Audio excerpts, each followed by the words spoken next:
Viewers, उम्मीद है आप सब अपनी जिंदगी में खुश होंगे। आज की वीडियो कॉन्स्टिपेशन यानी कि कब्ज, इसकी वजूहात और ट्रीटमेंट से रिलेटेड है। व्यूअर्स, ये एक इंतहाई कॉमन सिम्टम है जो पूरी दुनिया में हर शख्स को जिंदगी में कभी ना कभी होती ही है। कॉन्स्टिपेशन एक बहुत मामूली सा मसला भी हो सकता है और बहुत सीवियर मसला भी हो सकता है।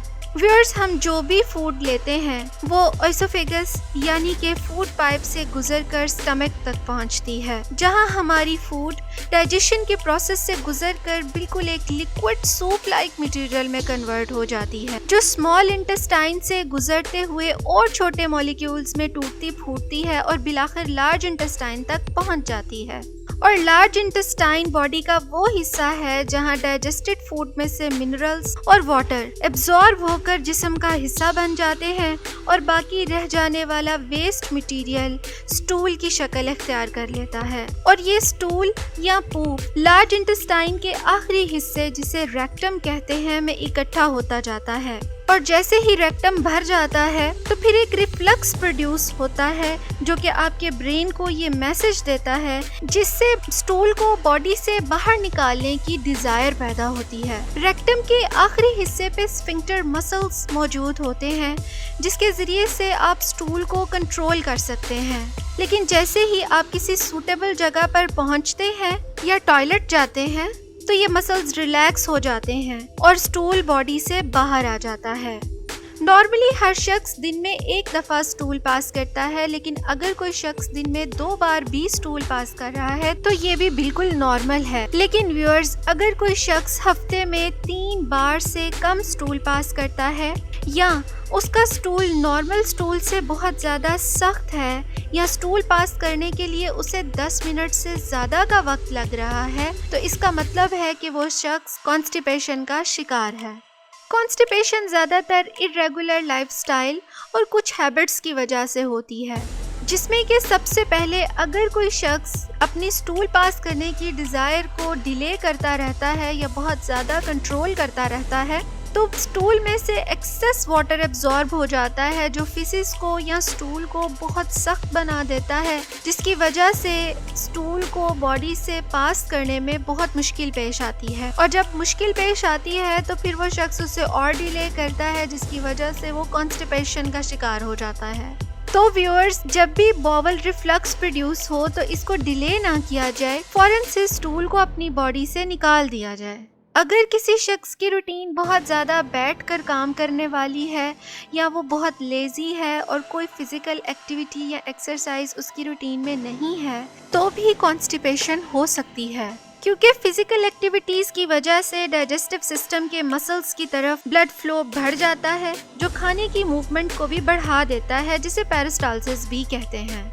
इसलिए running, jogging, swimming, swing dancing, stretching और योगा वगैरह डाइजेस्टिव ट्रैक को हेल्दी रखने में एक अहम किरदार अदा करते हैं। व्यूअर्स, स्टूल बॉडी से बाहर निकालने के लिए स्क्वाटिंग पोजीशन में बैठना बहुत ज़रूरी है। जैसे ही आप पेट को अंदर की तरफ दबाते हैं तो डायफ्राम नीचे की तरफ कॉन्ट्रैक्ट करता है और एक प्रॉपर प्रेशर बिल्डअप होता है और स्फिंक्टर मसल्स के रिलैक्स होने की वजह से स्टूल बॉडी से बाहर आ जाता है। सिटिंग का प्रॉपर पोस्चर स्टूल को बॉडी से बाहर निकालने के लिए बड़ी आसानी बना देता है। इसलिए अगर आप कमोड इस्तेमाल करते हैं तो सीधी पोजीशन में ना बैठें, थोड़ा सा आगे की तरफ झुककर और लेफ्ट साइड पर ज़्यादा दबाव डालकर बैठें और मार्केट्स में मौजूद स्क्वाटिंग स्टूल्स का इस्तेमाल करें। स्ट्रेस और डिप्रेशन भी आपको कॉन्स्टिपेशन में मुब्तला कर सकता है, क्योंकि स्ट्रेस हार्मोन्स बॉवल मूवमेंट्स पर डायरेक्टली असरअंदाज होते हैं। इसके अलावा फीमेल्स में पीरियड्स या प्रेगनेंसी में होने वाली हार्मोनल चेंजिंग्स की वजह से भी कॉन्स्टिपेशन हो सकती है। व्यूअर्स, आखिर में कॉन्स्टिपेशन की सबसे ज़्यादा अहम वजह है आपकी डाइट। अगर आप तरतीब से खाना नहीं खाते, मतलब या तो कई दिन खाना खाते ही नहीं और फिर एकदम से खाने लगते हैं, या फिर आपके खाना खाने की कोई प्रॉपर टाइमिंग नहीं है, तो फिर भी आपको कॉन्स्टिपेशन हो सकती है। क्योंकि अगर आप खाना खाने में एक तरतीब रखेंगे तो फिर बॉवल मूवमेंट्स में भी एक तरतीब आएगी। اس کے علاوہ ویورز، اگر آپ کے کھانے میں فائبر بالکل نہیں ہے یا آپ صرف اور صرف جنک فوڈ کھاتے ہیں یا صرف اور صرف گوشت ہی کھا رہے ہیں تو بھی کانسٹیپیشن ہونے کے بہت زیادہ چانسز ہو سکتے ہیں۔ تو زیادہ سے زیادہ فائبر والی ڈائٹ لیں جس میں فروٹس جیسے کہ ایپل، پیئر، کیوی، انجیر، پرونس، سیٹرس فروٹس میں اورنج، گریپ فروٹ وغیرہ کا استعمال زیادہ کریں۔ چنوں اور دالوں کا استعمال کریں۔ اسی طرح ویجیٹیبلز میں beans, peas, spinach, broccoli, sweet potato میں فائبر بہت زیادہ پایا جاتا ہے۔ اسپغول کے چھلکے اور چیا سیڈز کو پانی یا دہی میں بھگو کر استعمال کریں۔ ہول گرین بریڈز اور اوٹس وغیرہ کا استعمال زیادہ کریں۔ ہربل ٹیز بھی ڈائجسٹیو ہیلتھ کے لیے بہت اچھی ہوتی ہیں۔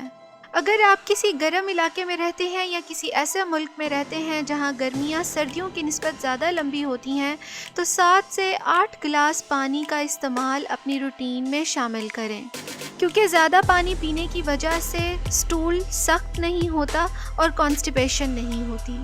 یہاں تک کہ سردیوں میں بھی پانی پینا بالکل نہ بھولیں، کیونکہ کانسٹیپیشن جیسی عام سی سمٹم بعض اوقات بہت سیویئر بھی ہو سکتی ہے، جسے کرونک کانسٹیپیشن کہتے ہیں۔ جیسے کہ اگر آپ کے سٹول کے ساتھ بلڈ آ رہا ہے یا آپ کے سٹول کے ساتھ ریشہ یا پس آ رہی ہے، یا کبھی آپ اپنے آپ کو کانسٹیپیٹڈ فیل کرتے ہیں، یا کبھی آپ کو ڈائریا ہو جاتا ہے، یا اگر آپ سٹول پاس کرتے ہیں اور اپنے آپ کو سیٹسفائیڈ محسوس نہیں کرتے، یا سٹول پاس کرتے ہوئے آپ کو بہت زیادہ تکلیف برداشت کرنی پڑتی ہے، یا سٹول پاس کرتے ہوئے کوئی لمپ باڈی سے باہر آ رہا ہے، تو یہ سب کرونک کانسٹیپیشن کی سمٹمز ہو سکتی ہیں۔